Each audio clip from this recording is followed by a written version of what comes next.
Mr. Harrigan's Phone, Part 3, pages 36 to 53. Mr. Harrigan must have known he was on borrowed time, because he left a handwritten sheet of paper on his study desk specifying exactly how he wanted his funeral rites carried out. He was pretty simple. Hay and Peabody's funeral home had had a cash deposit on their books since 2004, enough to take care of everything, with some left over. There was to be no wake or viewing hours, but he wanted to be fixed up decently if possible, so the coffin could be open at the funeral. Reverend Mooney was to conduct the service, and I was to read from the 4th chapter of Ephesians. Be kind to one another, tender-hearted, forgiving each other, just as God in Christ also has forgiven you. I saw some of the business types exchange looks at that, as though Mr. Harrigan hadn't shown them a great deal of kindness or much in the way of forgiveness either. He wanted 3 hymns, Abide with Me, The Old Rugged Cross, and In the Garden. He wanted Reverend Mooney's homily to last no more than 10 minutes, and the Reverend finished in just 8 ahead of schedule and, I believe, a personal best. Mostly the Reverend just listed all the stuff Mr. Harrigan had done for Harlow, like paying to refurbish the Eureka Grange and fix up the Royal River covered bridge.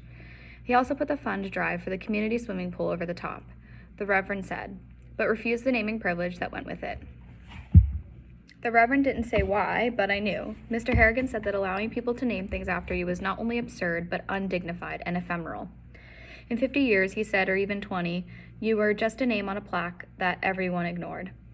Once I had done my scriptural duty, I sat in the front row with Dad looking at the coffin with the vases of lilies at its head and foot. Mr. Harrigan's nose stuck up like the prow of a ship. I told myself not to look at it, not to think it was funny or horrible or both, but to remember him as he'd been. Good advice, but my eyes kept wandering back. When the Reverend finished his short talk, he raised his palm down hand to the assembled mourners and gave the benediction. Once that was done, he said, those of you who would like to say a final word of goodbye may now approach the coffin. There was a rustle of clothes and a murmur of voices as people stood. Virginia Hatlin began to play the organ very softly, and I realized with a strange feeling I couldn't name then, but would years later come to identify as surrealism, that it was a medley of country songs, including Ferlin Husky's Wings of a Dove, Dwight Yoakam's I Sang Dixie, and of course, Stand By Your Man. So Mr. Harrigan had even left instructions for the exit music, and I thought, good for him. A line was forming, the locals in their sport coats and khakis interspersed with the New York types in suits and fancy shoes.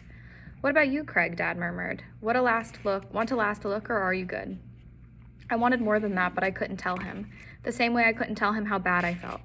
It had come home to me now. It didn't happen while I was reading the scripture, as I'd read so many other things for him, but while I was sitting and looking at his nose sticking up, realizing that his coffin was a ship and it was going to take him on his final voyage, one that went down into the dark. I wanted to cry, and I did cry, but later in private. I sure didn't want to do it here among strangers. Yes, but I want to be at the end of the line. I want to be last. My dad, God bless him, didn't ask me why. He just squeezed my shoulder and got into line. I went back to the vestibule, a bit uncomfortable in a sport jacket that was getting tight around the shoulders because I'd finally started to grow. When the end of the line was halfway down the main aisle and I was sure no one else was going to join it, I got behind a couple of suited guys who were talking in low tones about, wouldn't you know it, Amazon stock. By the time I got to the coffin, the music had stopped. The pulpit was empty. Virginia Hatlin had probably sneaked out back to have a cigarette, and the Reverend would be in the vestry, taking off his robe and combing what remained of his hair.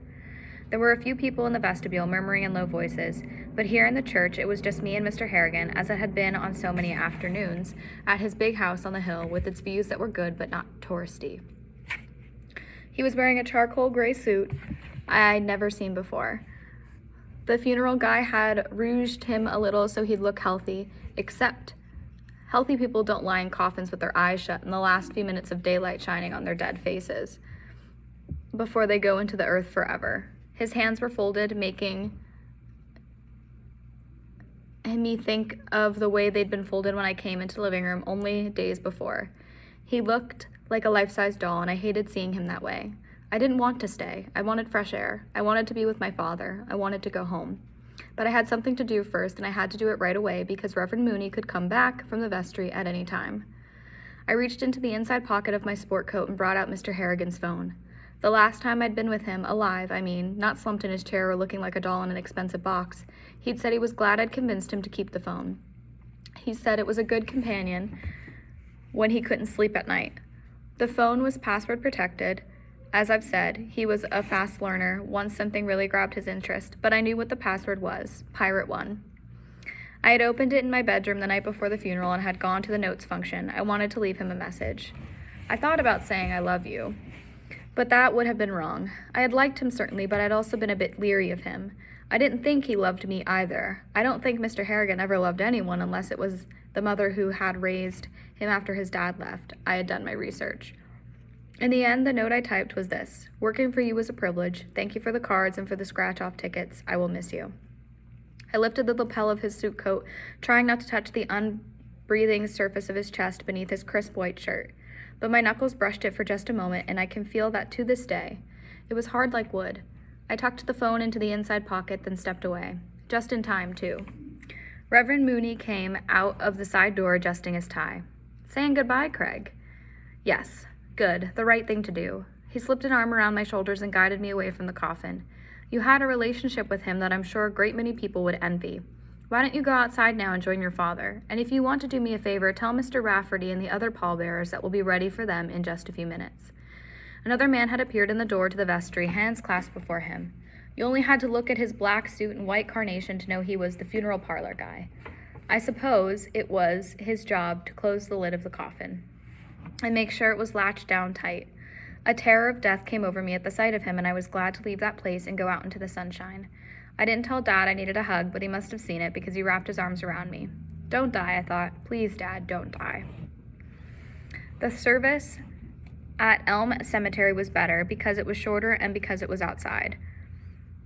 Mr. Harrigan's business manager, Charles Chick Rafferty, spoke briefly about his client's various philanthropies, then got a little laugh when he talked about how he, Rafferty, had to put up with Mr. Harrigan's questionable taste in music.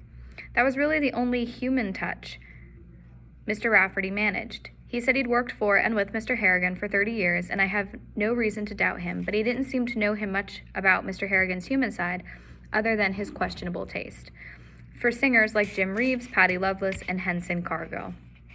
I thought about stepping forward and telling the people gathered around the open grave that Mr. Harrigan thought the internet was like a broken water main, spewing information instead of water.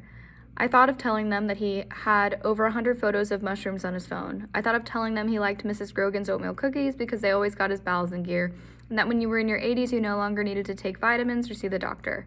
When you were in your 80s, you could eat all the corned beef hash you wanted. But I kept my mouth shut. This time, Reverend Mooney read the scripture, the one about how we were all going to rise from the dead like Lazarus on that great getting up morning. He gave another benediction, and then it was over. After we were gone, back to our ordinary lives, Mr. Harrigan would be lowered into the ground, with his iPhone in his pocket, thanks to me, and the dirt would cover him, and the world would see him no more. As Dad and I were leaving, Mr. Rafferty approached us. He said he wasn't flying back to New York until the following morning, and asked if he could drop by our house that evening. He said there was something he wanted to talk about with us. My first thought was that it must be about the pilfered iPhone, but I had no idea how Mr. Rafferty could know I'd taken it. And besides, it had been returned to its rightful owner. If he asked me, I thought I'll tell him I was the one who gave it to him in the first place. And how could a phone that had cost $600 possibly be a big deal when Mr. Harrigan's estate must be worth so much? Sure, Dad said. Come to supper. I make a pretty mean spaghetti bolognese. We usually eat around 6. I'll take you up on that, Mr. Rafferty said.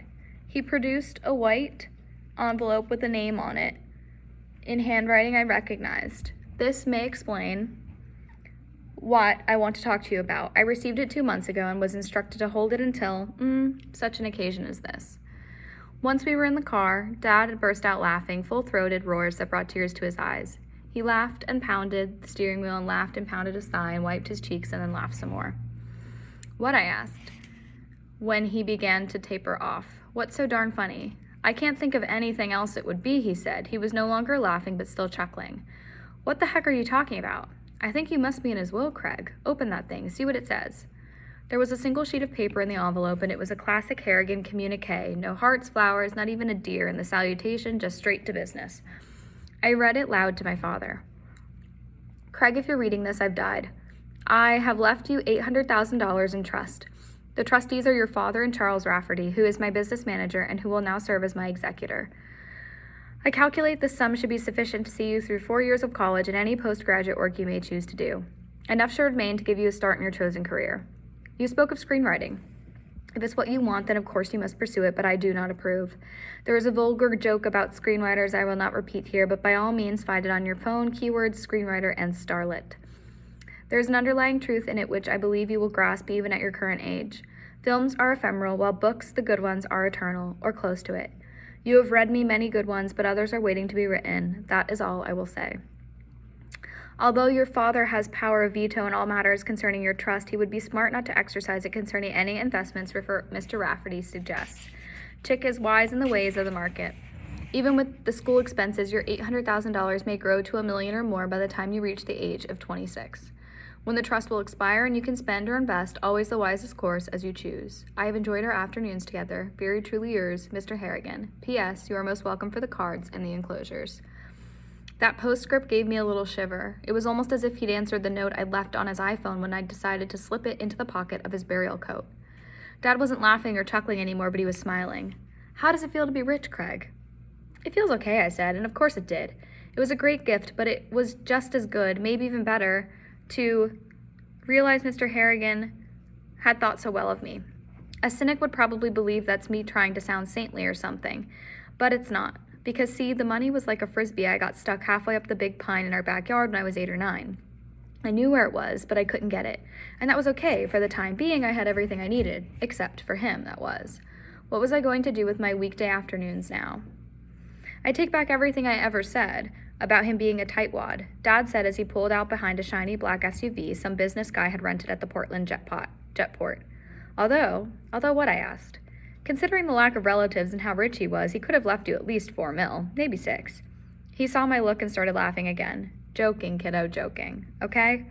I punched him on the shoulder and turned on the radio, going past WBLM, Maine's rock and roll blimp, to WTHT, Maine's #1 country station. I had gotten a taste for C&W. I have never lost it. Mr. Rafferty came to dinner and chowed down big on Dad's spaghetti, especially for a skinny guy. I told him I knew about the trust fund and thanked him. He said, "Don't thank me," and told us how he'd like to invest the money. Dad said whatever seemed right, just to keep him informed. He did suggest John Deere might be a good place for some of my dough since they were innovating like crazy. Mr. Rafferty said he'd take it under consideration, and I found out later that he did invest in Deere & Company, although only a token amount. Most of it went into Apple and Amazon. After dinner, Mr. Rafferty shook my hand and congratulated me. Harrigan had very few friends, Craig. You were fortunate to have been one. And he was fortunate to have Craig, my dad said quietly, and slung an arm around my shoulders. That put a lump in my throat. And when Mr. Rafferty was gone and I was in my room, I did some crying. I tried to keep it quiet so my dad wouldn't hear. Maybe I did, maybe he heard and knew I wanted to be left alone. When the tears stopped, I turned on my phone and opened Safari and typed in the words screenwriter and starlet. The joke, which supposedly originated with a novelist named Peter Feebleman, is about a starlet so clueless she F-word the writer. Probably you've heard it. I never had, but I got to the point Mr. Harrigan was trying to make. That night I awoke around 2 o'clock to the sound of distant thunder and realized all over again that Mr. Harrigan was dead. I was in my bed and he was in the ground. He was wearing a suit and he would be wearing it forever. His hands were folded and would stay that way until they were just bones. If rain followed the thunder, it might seep down and dampen his coffin. There was no cement lid or liner. He had specified that in what Mrs. Grogan referred to as his dead letter. Fortunately, the lid of the coffin would rot. So would the suit. The iPhone made of plastic would last much longer than the suit or the coffin, but eventually that would go too. Nothing was eternal except maybe for the mind of God, and even at 13 I had my doubts about that. All at once I needed to hear his voice. And I realized I could. It was a creepy thing to do, especially at 2 in the morning, and it was morbid. I knew that, but I also knew that if I did it, I could get back to sleep. So I called and broke out in goose flesh when I realized the simple truth of cell phone technology. Somewhere under the ground in Elm Cemetery, in a dead man's pocket, Tammy Wynette was singing 2 lines of Stand By Your Man. Then his voice was in my ear, calm and clear, just a bit scratchy with old age. "I'm not answering my phone now. I will call you back if it seems appropriate." And what if he did call back? What if he did? I ended the call even before the beep came and climbed back into bed. As I was pulling the covers up, I changed my mind, got up, and called again. I don't know why. This time I waited for the beep, then said, "I miss you, Mr. Harrigan. I appreciate the money you left me, but I'd give it up to have you still alive." I paused. Maybe that sounds like a lie, but it isn't. It really isn't. Then I went back to bed and was asleep almost as soon as my head hit the pillow. There were no dreams. It was my habit to turn on my phone even before I got dressed and check the Newsy News app to make sure no one had started World War III and there hadn't been any terrorist attacks. Before I could go there on the morning after Mr. Harrigan's funeral, I saw a little red circle on the SMS icon, which meant I had a text message. I assumed it was either from Billy Bogan, a friend and classmate who had a Motorola Ming, or Margie Washburn, who had a Samsung, although I'd gotten fewer texts from Margie lately. I suppose Regina had blabbed about me kissing her. You know that old saying, so-and-so's blood ran cold? That can actually happen. I know, because mine did. I sat on my bed, staring at the screen of my phone. The text was from Pirate King 1. Down in the kitchen, I could hear rattling as Dad pulled the skillet out of the cabinet beside the stove. He was apparently planning to make us a hot breakfast, something he tried to do once or twice a week. Dad, I said, but the rattling continued, and I heard him say something that might have been, "Come out of there, you damn thing." He didn't hear me, and not just because my bedroom door was closed, I could hardly hear myself. The text had made my blood run cold, and it had stolen my voice. The message above the most recent one had been sent 4 days before Mr. Harrigan died. It read, "No need to water the houseplants today. Mrs. G did it." Below it was this, CCCAA. It had been sent at 2:40 a.m. Dad, this time it was a little louder, but still not loud enough. I don't know if I was crying then or if the tears started when I was going downstairs, still wearing nothing but my underpants and a Gates Falls Tigers t-shirt. Dad's back was to me. He had managed to get the skillet out and was melting butter in it. He heard me and said, "I hope you're hungry. I know I am." "Daddy," I said, "Daddy." He turned when he heard what I'd stopped calling him when I was 8 or 9. Saw I wasn't dressed, saw I was crying, saw I was holding out my phone. Forget all about the skillet. "Craig, what is it? What's wrong? Did you have a nightmare about the funeral?" It was a nightmare, all right, and probably it was too late. He was old after all, but maybe it wasn't. "Oh, Daddy," I said, blubbering now, "he's not dead. At least he wasn't at 2:30 this morning. We've got to dig him up. We have to, because we buried him alive." I told him everything about how I'd taken Mr. Harrigan's phone and put it in the pocket of his suit coat because it came to mean a lot to him, I said. And because it was something I gave him. I told him about calling that phone in the middle of the night, hanging up the first time, then calling back and leaving a message on his voicemail. I didn't need to show Dad the text I got in return because he'd already looked at it, studied it actually. The butter in the skillet had begun to scorch. Dad got up and moved the skillet off the burner. "Don't suppose you'll be wanting any eggs," he said. Then he came back to the table, but instead of sitting on the other side in his usual place, he sat next to me, put one of his hands over one of mine. "Listen up now. I know it was a creepy thing to do," I said, "but if I hadn't, we never would have known. We have to, son." "No, Dad, listen, we have to get somebody out there right away, a bulldozer, a payloader, even guys with shovels. He could still be—" "Craig, stop, you were spoofed." I stared at him, my mouth hanging open. I knew what spoofing was, but the possibility that it had happened to me and in the middle of the night had never crossed my mind. "There's more and more of it going around," he said. "We even had a staff meeting about it at work. Someone got access to Harrigan's cell phone, cloned it, you know what I mean?" "Yeah, sure, but Daddy," he squeezed my hand. "Someone hoping to steal business secrets, maybe. He was retired, but he kept his hand in. He told you that. Or it could have been access to his credit card info they were after. Whoever it was got your voicemail on the clone phone and decided to play a practical joke." "You don't know that," I said. "Daddy, we have to check." "We don't, and I'm going to tell you why. Mr. Harrigan was a rich man who died unintended. In addition to that, he hadn't visited his physician in years, although I bet Rafferty gave him hell on that score, if only because he couldn't update the old guy's insurance to cover more of the death duties.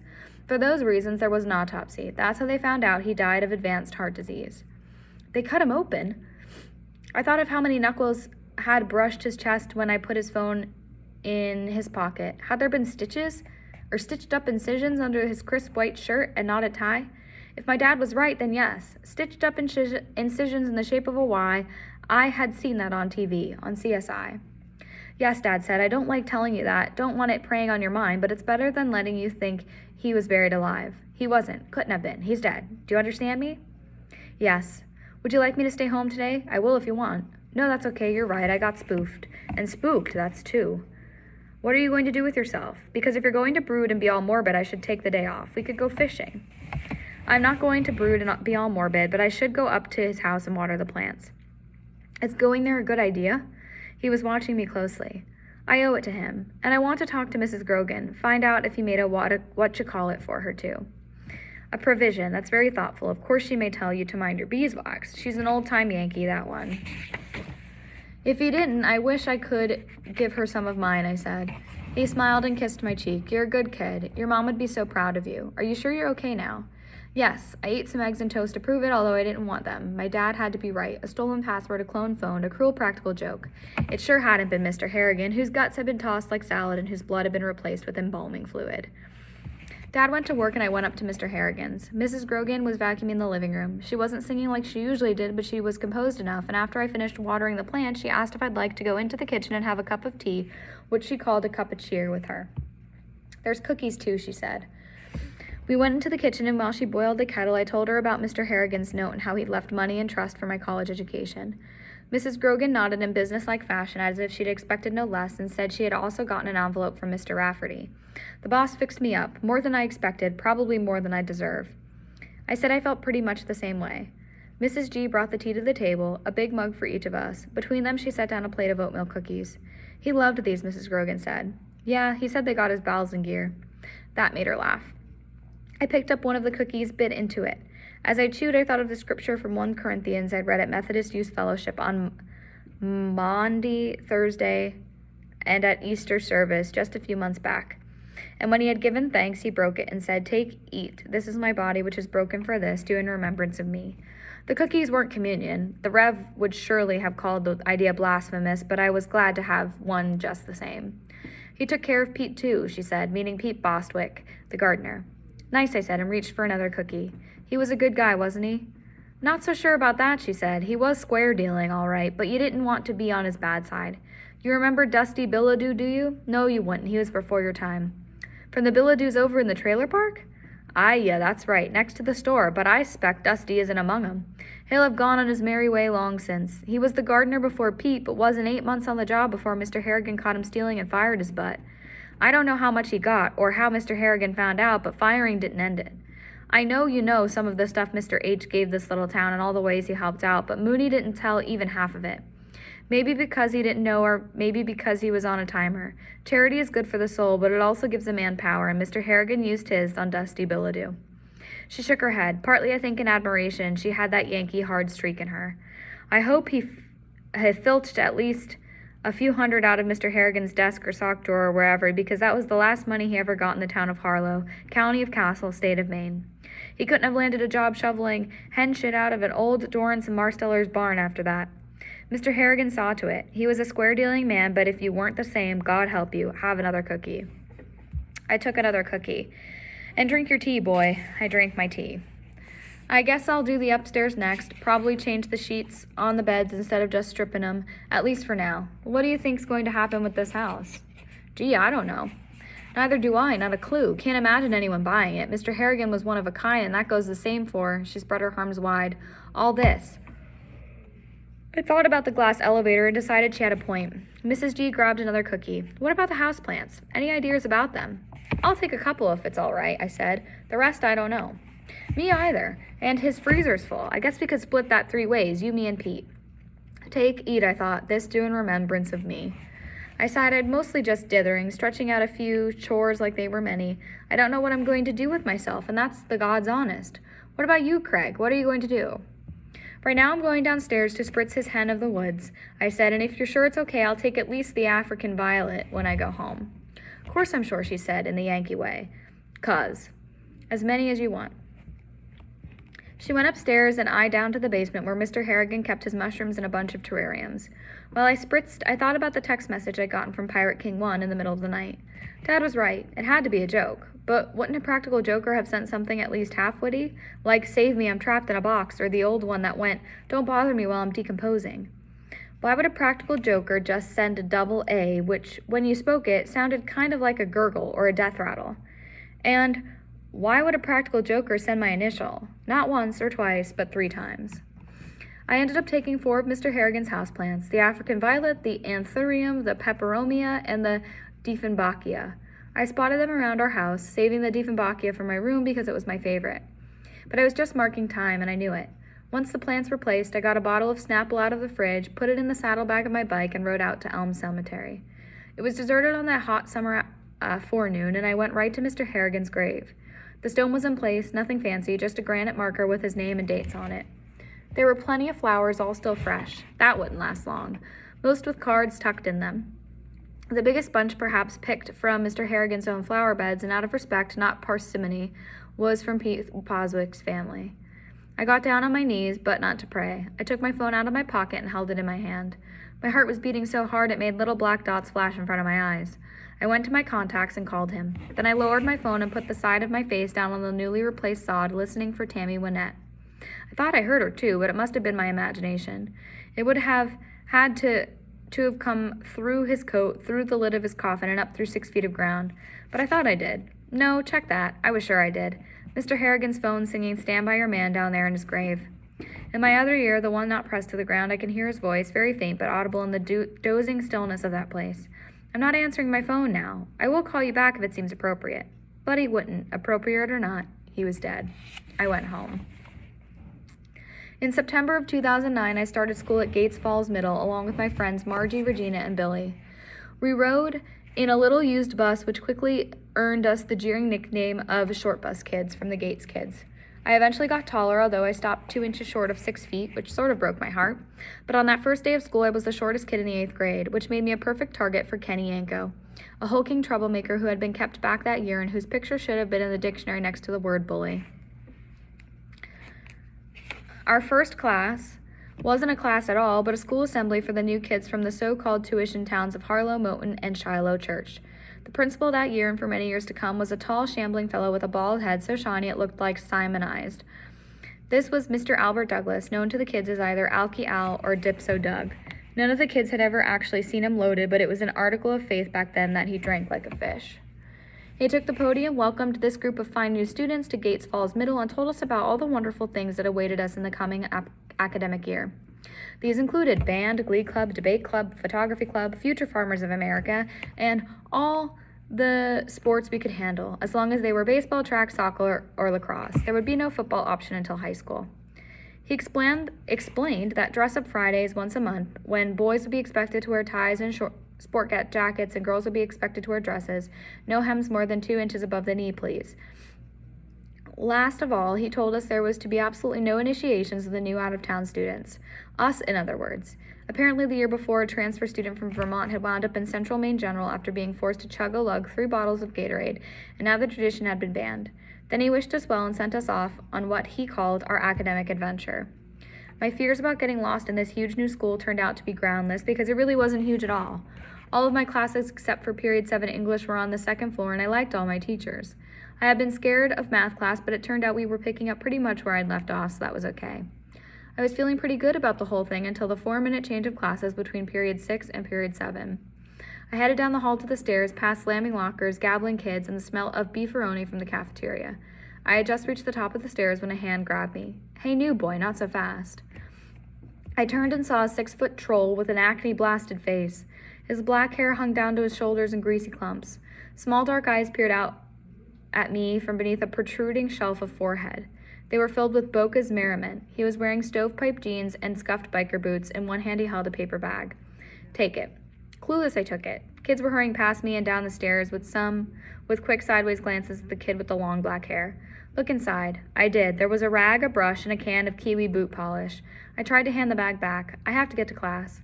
New boy, not until you shine my shoes." Clueless no more. It was an initiation stunt, and although expressly forbidden by the principal just that morning, I thought about doing it. Then I thought about all the kids hurrying downstairs past us. They would see the little country boy from Harlow on his knees with that rag and brush and can of polish.